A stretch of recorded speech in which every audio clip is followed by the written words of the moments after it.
नमस्कार दोस्तों, स्वागत है आप सबका हमारे यूट्यूब चैनल में। तो मित्रों, आज की वीडियो में हम बात करने वाले हैं मुख्यमंत्री श्रमाजी की जो नई योजनाएं हैं, उनमें एक मुख्य योजनाएं 2-3 और निकल के आ रही हैं, जो जिनका आगाज़ कल 9 और आज 10 जनवरी को ही किया गया है। जिसमें देखो मुख्यतः महिलाओं को मिलने वाली है फ्री सिलाई मशीन। अब महिलाओं को फ्री सिलाई मशीन कैसे मिलेगी, उसके बारे में पूरा का पूरा डिटेल से आपको मैं बताने वाला हूँ। क्या आपको करना है, कैसे आपको आवेदन करना है और किस प्रकार से आपको ट्रेनिंग दी जाएगी, वो सारा कुछ हम बात करने वाले हैं। साथ ही बात करने वाले हैं किसान सम्मान निधि योजना, पीएम किसान सम्मान निधि योजना के बारे में आपको पता ही होगा। इसके अतिरिक्त राशन वालों के लिए बहुत ही बड़ी खुशखबरी आगे आ रही है कि उनको कोई चीज़ यदि घटा दी गई है, तो एक चीज़ ऐसी भी है जो बढ़ा दी गई है और एक प्रोडक्ट बढ़ा दिया गया है। राशन वालों के लिए बहुत ही बड़ी खुशखबरी है। और पेंशन में अभिवृद्धि को लेकर इस वीडियो में पूरी चर्चा करने वाले हैं। किसानों का कर्ज माफ को लेकर करेंगे और आय भी दोगुनी कर दी गई है, उसके बारे में पूरी चर्चा करेंगे। और जननी सुरक्षा योजना 2024, जो कि जिनका लाभ है अपने राजस्थान की सारी महिलाएं ले सकती है, क्योंकि राजस्थान में इस योजना को अब लागू कर दिया गया है। तो पूरी सबकी बातें, सब सारी योजनाओं की बातें हम इस वीडियो में करने वाले हैं। जैसा कि आप थंबनेल देख रहे हैं, तो यदि चैनल पर नए हो तो चैनल को सब्सक्राइब अवश्य कर लीजिएगा मित्रों, ठीक है। तो चलिए टाइम को वेस्ट नहीं करते हुए शुरू करते हैं। सबसे पहले बात कर लेते हैं मित्रों हम पेंशन अभिवृद्धि अपडेट। तो बहुत ही बड़ी अपडेट निकल के आ रही है पेंशन अभिवृद्धि को लेकर के, जिसमें कि जैसा कि मैं आपको बताऊं, आप देख रहे हैं यहाँ पर अविनाश जी से बातचीत के बाद देखो सामाजिक न्याय एवं अधिकारिता विभाग ने मंत्री अविनाश गहलोत जी का एक नया बयान सामने आया है। और उन्होंने बताया है कि बयान के अनुसार सामाजिक न्याय एवं अधिकारिता विभाग की जितने भी सामाजिक योजनाएं, उन सभी योजनाओं का यहाँ पर संचालन धरातलीय रूप से किया जाएगा, ताकि यह योजनाएं प्रदेश की आम जनता तक आसानी से पहुंच सके। अविनाश जी के अनुसार विभाग के माध्यम से जितनी प्रकार की पेंशन विकलांगों के लिए, विधवाओं के लिए, वृद्ध लोगों के लिए दी जाती है, उसे पेंशन में जल्द से जल्द अभिवृद्धि की जाएगी। देखो साफ साफ यहाँ पर लिखा है अभिवृद्धि की जाएगी जल्द से जल्द। और इसके अतिरिक्त साथ में लिखा है कि पेंशन जो विकलांग और विधवा हैं, इसके अलावा अन्य पेंशन धारकों की पेंशन में 1500 से लेकर 2500 तक अभिवृद्धि होना तय है।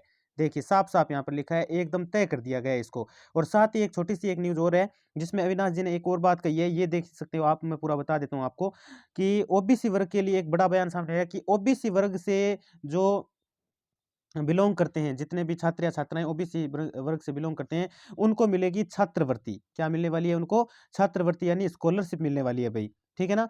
वो कॉलेज का स्टूडेंट हो, 12वीं पास कर चुका, उसके बाद उसको छात्रवृत्ति मिलने वाली है। किस प्रकार मिलने वाली है, वो सारा कुछ आपको भी मैं बाद में बताऊंगा। इसके अतिरिक्त जैसा कि हम बात करें, तो राशन कार्ड जो है, जैसा कि मैंने बताया था, राशन वालों के लिए अभी अभी बहुत बड़ी खुशखबरी आई है। अचानक बड़ा बदलाव हुआ है इसमें। बदलाव क्या है वो देख सकते हैं आप। अभी भी आई बड़ी खबर, राशन कार्ड का बदलाव अब आरटीओ में मिलेगा बड़ा। आप सभी को बता दें कि उत्तर प्रदेश के सभी राशन कार्ड धारक राशन में बड़ा बदलाव, और उत्तर प्रदेश के साथ साथ राजस्थान में भी ये बदलाव देखने को मिलेगा।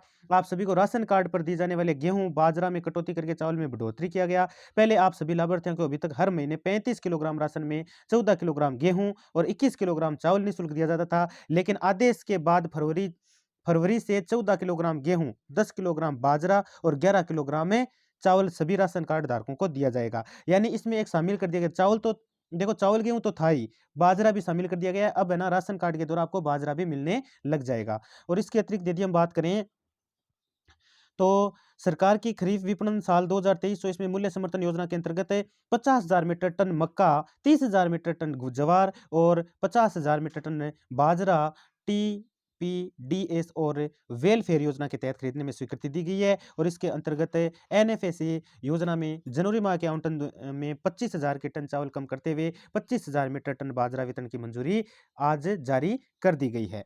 और इसके अतिरिक्त यदि हम बात करें, तो मित्रों ये सबसे बड़ी योजना जो कि आप देख पा रहे हैं यहाँ पर, सिलाई मशीन योजना, फ्री सिलाई मशीन योजना। इसमें देखो क्या होने वाला है, ये तो वैसे पूरे भारत के लिए ऐसा मान के चलो आप, पूरे भारत की महिलाओं को लाभ मिलने वाला है इसका।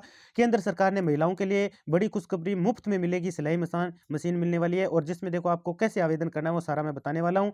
पहले तो यहाँ पे ये जो आर्टिकल मोदी जी ने जो बताया है वो देख लीजिए।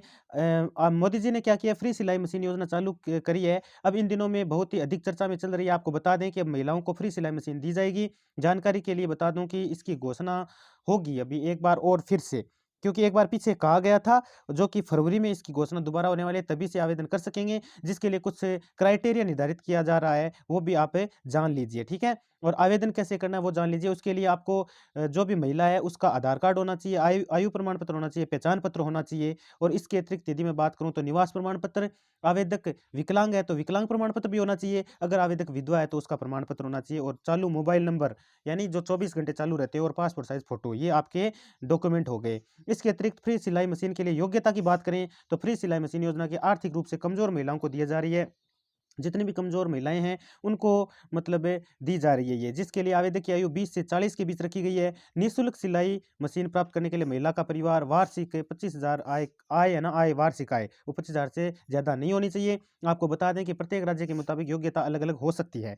अब ये विधवा और विकलांग महिलाओं के लिए योजना प्राथमिकता में भी मिल सकती है, क्योंकि जो विकलांग और विधवा है ना, उनको तो सीधा ही मतलब मिल जाएगा। मान लीजिए उनका तो आवेदन आराम से सीधा हो ही जाना है, उनके लिए तो कुछ सोचना ही नहीं है।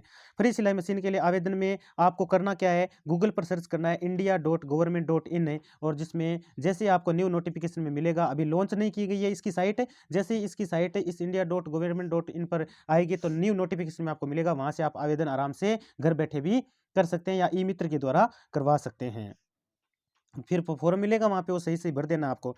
इसके अतिरिक्त जैसा कि आप देख रहे हैं अपने राजस्थान के सीएम भजनलाल जी, जिन्होंने एक बहुत ही बड़ी घोषणा और बैठक की है। बिजली को लेकर सीएम भजनलाल ने ली अधिकारियों की अहम बैठक है।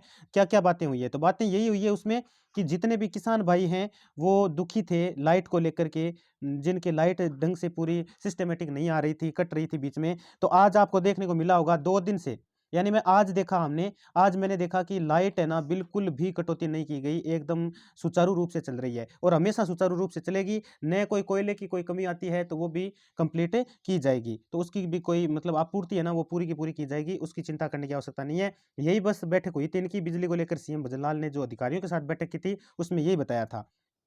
इसके अतिरिक्त किसान की आय दुगुनी, तो किसान की जो आय है वो भी दुगुनी की जाने वाली है।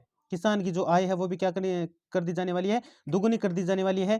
तो किसान आय दुगुनी को लेकर मैंने पहले भी आपको बताया था, कृषि एवं ग्रामीण विकास विभाग के नवनियुक्त मंत्री मंत्री किरोड़ी लाल जी मीणा, देखो नवनियुक्त मंत्री हैं एक कृषि ग्रामीण विकास विभाग के, जिनका नाम है किरोड़ी लाल जी मीणा। जैसा कि आप जानते हैं, मैंने पिछले वीडियो में भी थोड़ा चर्चा किया था इसके बारे में। उन्होंने अपने बयान के माध्यम से किसानों की आय दोगुनी करने का आश्वासन दिया। मीणा जी के बयान के अनुसार किसान की आय दोगुनी राजस्थान में संचालित योजनाओं की वजह से होगी। इन योजनाओं को धरातल पर अच्छे प्रकार से चलाया जा सके, इसलिए उन्होंने ऐसा कहा, और स्वतः ही दोगुनी कर दी जाएगी। इसके अलावा किसानों की आय दोगुनी करने के संबंध में कई नई योजनाओं को भी राजस्थान के अंतर्गत लाने वाले हैं। और इसके अतिरिक्त यदि हम बात करें तो मैं आपको बता दूं कि प्रधानमंत्री किसान सम्मान निधि योजना, इसके बारे में मैं आपको बता रहा था। इसमें देखो हुआ क्या है, जैसा कि आप देख सकते हो यहाँ पर लगभग 49.3 लाख, देख रहे हो यहाँ पर लगभग 49.3 लाख किसानों की ई केवाईसी हुई। इतने लोगों की तो ई केवाईसी हो गई है, अब खुद ही देख लीजिए आप, 49.93 लाख की इतनी हुई है, तो इसमें बाकी क्या रह गया देखो, 11.88 लाख किसानों की ई केवाईसी और 5.30 लाख किसानों की मतलब जो बैंक आधार सीडिंग है वो होनी चाहिए, होनी बाकी है, वो भी वो क्या है, वो बाकी है। तो वो होना बाकी है, वो होने के बाद में सबके दिलों में मतलब सबके चेहरे पर खुशी का माहौल देखने को आपको मिल जाएगा। इसके अतिरिक्त यदि हम बात करें मित्रों तो जननी सुरक्षा योजना 2024, जिसमें देखो हर एक जननी यानी हर एक महिला को, लड़की को दिए जाएंगे 16,000 रुपये, उसके अकाउंट में डाले जाएंगे 16,000 रुपये। और वो 16,000 रुपये किस प्रकार डाले जाएंगे, वो लगभग 3 किस्तों में होगा इसका भुगतान। किस प्रकार से होने वाला है वो सारा बता देता हूँ। तो पहली जो किस्त है वो ऐसे आएगी, देखो जो महिला है गर्भवती है तो उसको 4,000 रुपये पहले दिए जाएंगे, जब वो गर्भवती है तब दी जाएगी। तब इसके लिए कि वो अपने बच्चों का ख्याल रखने में सक्षम हो। इस राशि का देने का उद्देश्य शिशु की अच्छी हेल्थ को बढ़ावा देने से है।